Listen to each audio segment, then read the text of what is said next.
is being fought on in this particular election. Let's start with the mayor. Well, thanks you very much, Jeremy, and good evening to the viewers. I mean, invariably is the issue around the job creation, the ability to attract investments. I mean, if you look at the demographics of the city, 66% of the population is 35 years and younger, and the majority of them are unemployed. So the ability to lubricate the economy and make sure that young people are mainstreamed into job creation is going to help us to resolve many of the questions. And if you fail to do that, it's going to lead to many other social conflict. I mean, there's an issue around the nyaupe substance abuse in the city, the escalation of crime, the inability of people to pay for services, and therefore undermining the ability of the city to generate revenue on the one hand, and if you can't generate revenue, you'll be unable to spend money.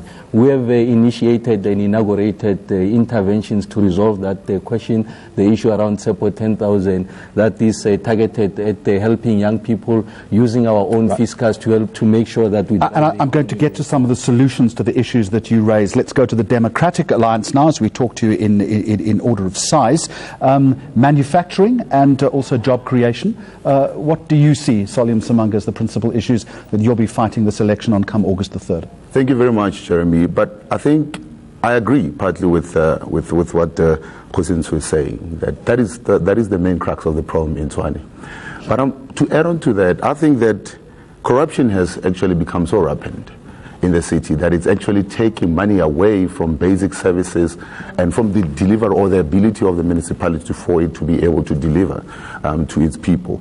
And not only corruption, but maladministration as well. I mean, if you're having 1.8 billion rand declared as wasteful expenditure, that money could have gone a long way into finishing the houses in Kgarankua as an example, or making sure that the Royal water purification center has already been sorted out. So we are saying, in addition to that, Tshwane has got a number of industrial sites. I mean, from Pretoria West to Roslyn to Babelegi to Ekandastria to Waterloo, those are industrial sites that are busy shrinking right now. What are we doing, or what should be government doing to ensure that you turn that around and you're able to then create more industry? Let's get the Economic Freedom Fighters' response to that. Job creation, investment in terms of manufacturing and business in the city. The Democratic Alliance has raised corruption. What do you see as the principal issues here? Look, the center of the dysfunctionality of the state means that the majority of the people that suffer in that city are black and poor people. And therefore, what it results into is the perpetuation of their status in the society as human waste, as they were conceptualized under apartheid. They don't have flushing toilets. 24% of the population is declared to be in poverty. Huge numbers of the people of Tshwane still live in informal settlements. I mean, places that are as old, that have been there before 1994, like Hammanskraal, there's no sewer. People still help themselves in toilets, and then infrastructure, healthcare, access to those services. And the failure of the government in the first part to provide adequate services has to do with the fact that the ANC in Tshwane is probably the most crippled in the rest of the country, and that crippling is beginning. We saw it. They rejected the guy that is debating with us today. I don't know what he's doing here because his own party has rejected him. That's on one hand. On the other, what it means is, why would you do business in Tshwane? Why would you do business in a government that is run by the ANC, where they ban the infrastructure when they don't get the candidate of their choice? They ban the very things that we are complaining about, that they are not adequate and they are not enough for the sustainable lives of our people. I do want to get to the issue of violence in just a moment, but Kgosientso Ramokgopa, Mbuyiseni and Ndlozi has raised the issue about the person who is contesting the seat for the ANC, Thoko Didisa. Where is she tonight? Well, the ANC is not about personalities, it's about the brand, it's about the values, the heritage, and what we represent going forward. I'm here in my capacity as the chairperson of the African National Congress.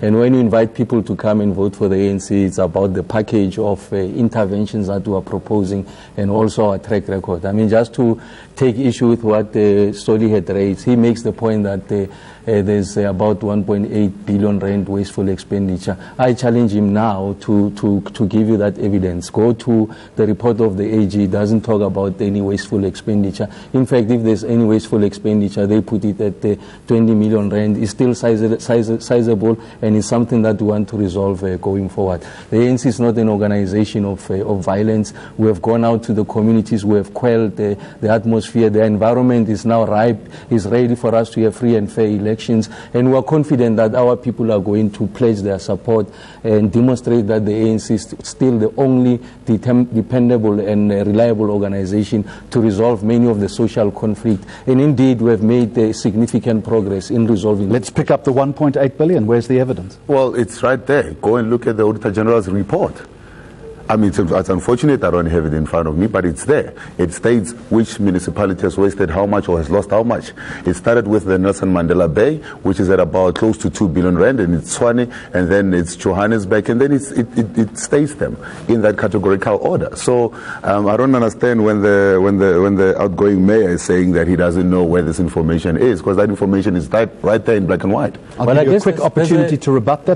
There's a problem of comprehension from Mr. Msimanga. And I've raised this with him before on many other debates. There's a difference between wasteful expenditure and irregular expenditure, and he's conflating the issues. I guess this is not the platform to educate him, but indeed the Auditor General makes that observation: 20 million wasteful expenditure, and then 1.8 billion rands, that has to deal with irregular expenditure. The service has been provided, we have audited it, we have created an asset of 2.7 billion rand. He's simply raising the issue that going forward, you should be able to ensure that you are within the prescripts of the municipal. Hang on a minute. Okay. I want to be absolutely fair as far as time is concerned. Okay. Ndlozi, would you like to respond to that? Would you like to your view on that? It is not true that the ANC is not a party of personalities. They've got mayoral candidates which become the face of a campaign. You are not that. Your face is not preferred. They're not preferring your face to win elections in Tshwane. Moreover, we've not seen the type of violence that the ANC unleashed in Tshwane. It is actually in relation to the destruction of public property worse than even xenophobic violence. And it's embarrassing, really, that you would come here and defend that. I think that it must go on the record that that's how cheap the ANC has become. It is violent. It is about personalities. In fact, it is increasingly becoming about a personality cult. They reward personalities. And that's why he's not the preferred candidate. I hope he understands that the revolution he's defending is precisely the revolution of personality cults. All right, I'll give all three of you an opportunity to regroup. We've explored some of the problems in Tshwane. When we continue here on Newsnight, it's all about solutions, what's hot, what's not, and when it particularly comes to service delivery. We'll pick up all of those issues in just a moment. This is Newsnight.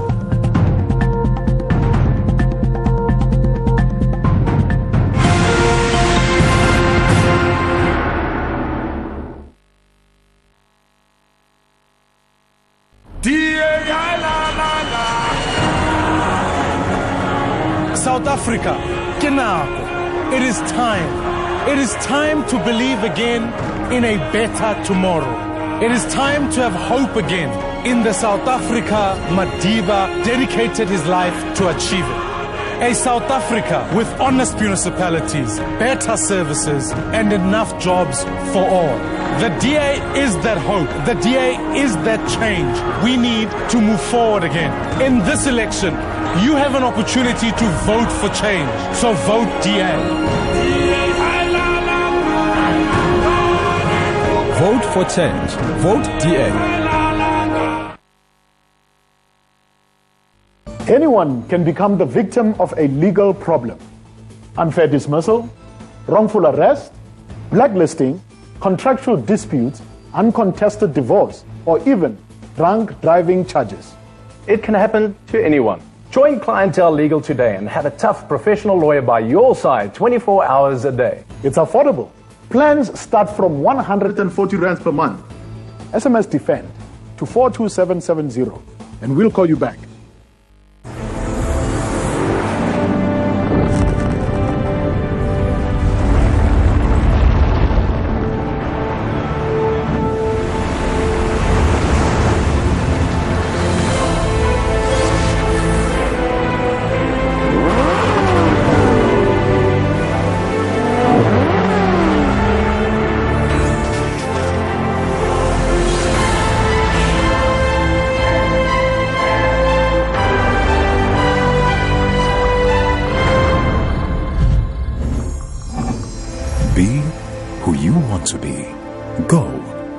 you want to go. It's your journey. When tough legal news is brought to your door, I'm the voice in your head you cannot ignore. I am your worry, your fear, and your doubt. I'm the horrible feeling that things won't work out. I'm your doom and your gloom when you read legalese. But there is a solution without massive fees. Get legal insurance and do not dismay. Call Law for All and I'll be on my way. Introducing our single malt beer, Carling Blue Label Beer, made from a select single variety of malted barley. With a bold Carling taste. Bold taste, rich reward. Newsnight with a special broadcast this evening as we put Tshwane under the microscope ahead of the election on August the 3rd, the nation's capital emerging as a key battleground ahead of the election. Let's return to our panel members. Kgosientso, Ramokgopa, the latest ENCA Ipsos poll was released a little earlier this evening. It reveals a 17 percentage point difference between yourself and the Democratic Alliance. Is this race done and dusted? Well, I guess, it's an instantaneous measure of the political temperature at that given time. I will not dismiss science. I will not engage on how the sample size was picked and what the size is. What is significant about these polls is that it gives us an opportunity to be able to assess the efficacy of our campaign, consolidating areas where we are strong, and is going to surface areas of weakness that requires attention. I will tell you what, Jeremy, we are going to place the greatest reliance on the outcome on August the 3rd, post-August the 3rd, because that's not a function of debate, it's not a function of interpretation, and we are more than confident that having crisscrossed the length and breadth of the city of Tshwane, the national leadership of the ANC, we've got the fullest appreciation that our people still have the confidence in the ANC, and we are more than confident and bullish about our prospects come August the 4th. When the Democratic Alliance looks at those numbers, and the very latest ones are on the screen behind you, Mr. Msimanga, do you believe the race is done and dusted? Not at all, Jeremy, but I think it's going to get better. The more Kgosientso stays away from the debates, the more they cannot give a clear indication of where they're taking the people of Tshwane. The more we hear of councillors still treating people in an inhumane manner, the more we are going to get more angry people who are going to turn their backs against the ANC, who are going to say enough is enough. We are going to put a government that will put us first, and they will put the DA come the 3rd of August to come and lead them. When the EFF looks at those numbers, and you've been tracking in the past couple of weeks, 10, 9, and 11, 12, 13, you've been tracking steadily upwards. When you look at those numbers in Mbuyiseni and Ndlozi, do you believe that ultimately you could become a kingmaker in Tshwane? Is that how you see this poll? I don't have a manifesto of polls. I don't have a manifesto of... that's not what I use to work on the ground. It's not a denial of science at all, but... I also don't have a manifesto of coalitions, for instance. That could be your next question. I have a manifesto of how I'm going to change the lives of the people, and every other conversation is postponed to after the 3rd, when the final whistle rings. Of course, the research in many cases in the past in this country and elsewhere shows that the week we are entering is the most defining for what might happen on the 3rd. But as far as we are concerned, on the ground, I think that most South Africans are going to be shocked about what's going to come out come the 3rd of August in relation to the EFF. Mr. Ramokgopa, the EFF a little earlier raised the issue of violence that has plagued the run-up to this election. It's been a hallmark in early campaigning. It's been of much concern. Why? And is this set to continue? Well, the ANC in all its manifestation, the national, provincial, and also at the local level, we have come out to condemn any form of violence. I don't think that there is any it's an expression that should be allowed in a democratic setting. The ANC as an organization that has championed the cause for democracy, the victory of the democratic project, is the one that is at the forefront of defending the right of people to make their decisions unhindered. And indeed will continue to make that assertion.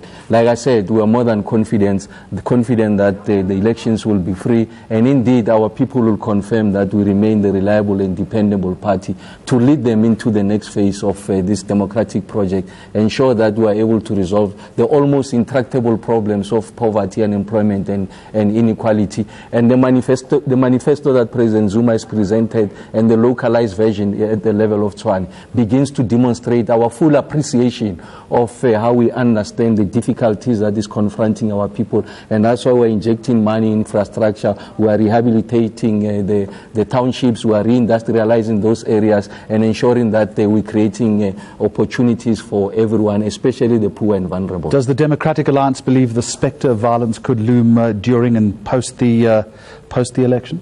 Well, if you have lived in a patronage system for quite a long time, it becomes then a desperate time for you to actually comprehend not being in that patronage system going forward. And therefore, we are expecting that there might be violent protest immediately after the elections when they lose power, because then, those card-carrying members who used to get EPWP jobs, who, by the way, are now being told that once Msimanga becomes a mayor, you're not going to have employment anymore. And we say that is not the case. We as the DA would employ people on an equal opportunity basis, and therefore there's no need for people to resort to violent means in order for them to protect the patronage system. We don't need a patronage system. We need an equal opportunity system that will be there for everybody. Mbuyiseni, you're smiling? No, it's funny because he calls EPWP a job. I mean, that's serious intellectual bankruptcy. No, EPWP without having 5,000 rand a month. I gave you a chance to. Do you know why we're in a studio? Because we can't howl anymore. So the point I'm making is very simple. It's embarrassing that in the conceptual work of the Democratic Alliance, they take something like EPWP as a job. And majority, if not all, EPWP opportunities are by black people. That's how they take the lives of black people.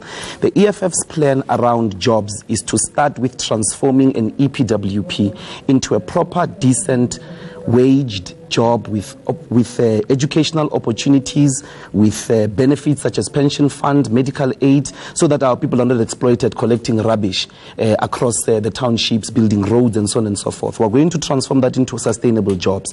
And if he thinks he's saying something different to the ANC, actually it's a bit axiomatic. He is not, because he's celebrating the same mediocre opportunities that have characterized the past 22 years. And that's why we have 0% growth. Let me make the point that there are many ways of fighting the scourge of unemployment. And one of the things that we need to do is that there are interim measures. And the EPWP program is meant to exactly do that, whilst we are still fashioning out policy responses for more enduring and decent employment activities. So it is correct to say that try and say these things to someone who doesn't have food on the table now as we speak. So it's just an interim intervention. And it is for that reason that in the city of Tshwane, we have dealt away with people who have been outsourced. We have dealt away with outsourcing. We have now incorporated over 4,000 of these people at the cost to the municipality. But the electorate doesn't want interim solutions, surely. No. You need to resolve the challenges around what confronts people now. So that's the one part. So I'm saying these are permutations. It's not a binary question. It's a combination of this intervention. Right. Resolve the immediate challenges and then address a more enduring solution. I'm always worried when the EFF make statements that A, they haven't costed, B, they don't know where they're going to get money from, but C, the implementation has never been gotten right anywhere in the world. Now, you're coming and talking about creating more employment for 1,000 more people or 1 million more people, but you haven't really come up and said, this is where I'm going to get the money from. So now he's coming here and talking about all these benefits. But you need an immediate solution right now for people who are going to bed hungry. So what are we doing in the immediate term? That is a long-term process. That's why we are saying in the EPWP program that we'll put together will be to ensure that people, yes, who are involved in the fat alleys are waking up, going to pick up papers or whatever it is, clean parks or whatever. But in the afternoon, let them go into a learning center of some kind. That by the end of the program, you have some kind of a qualification, be it a diploma or a certificate, that makes you more marketable to then be able to improve your life. How are they going to You're find not buying the whole notion it's a joke. EPWP has been around for over 10 years. Is that interim? That's not interim. That's many, many years. If you're talking interim, it's like charity work we do on Mandela Day. We're going to feed the hungry, we come back, we're still looking for solutions. No, you have failed to create jobs. You can't create jobs. You have no plan to think about jobs. You just said there is a lot of corruption in his government. You just said that they're short of 20 billion or something like that in their government. And then you ask, where are we going to take the money? Every government in the world that outsourced its basic functions ended up exactly where the government of Tshwane is. You've got to make sure that of the constitutional obligations of the state, you directly deliver them.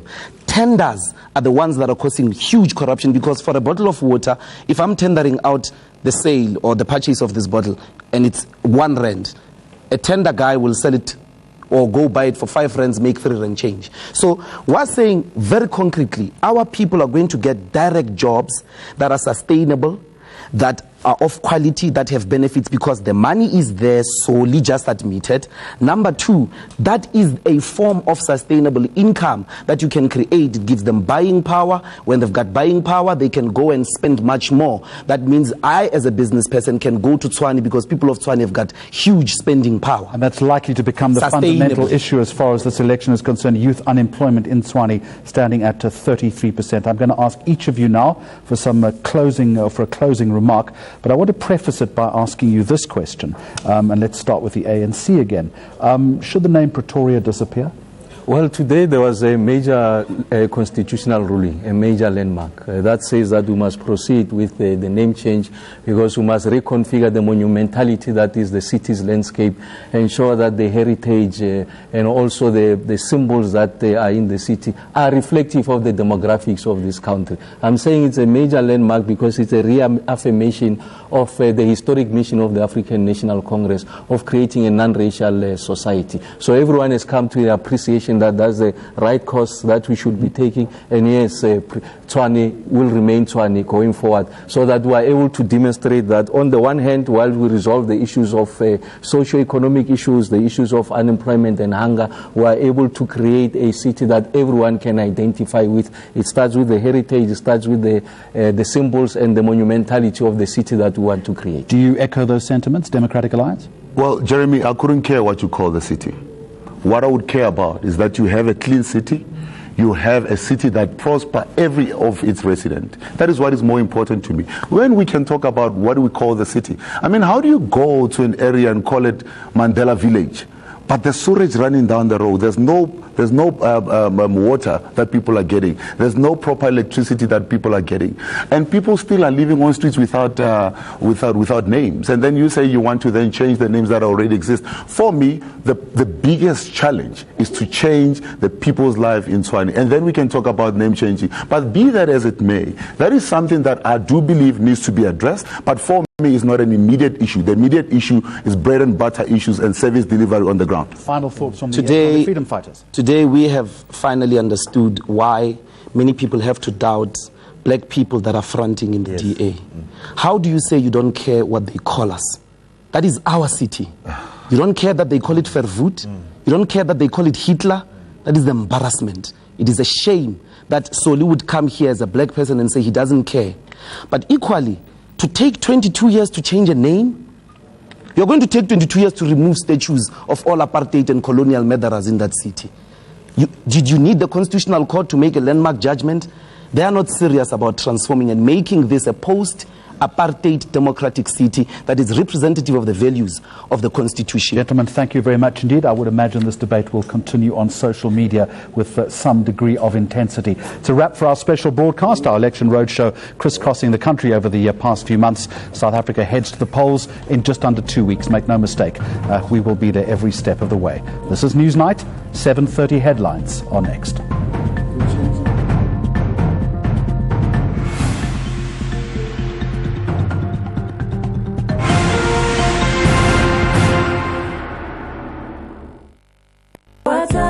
Do you need a funeral policy? Joy is found in the little things. Ke ho phedisa, ho fepa le ho hodisa. Ukuba ibone ukuvela kwethuba lalokho okungenzeka. In being there when one journey ends. In a river,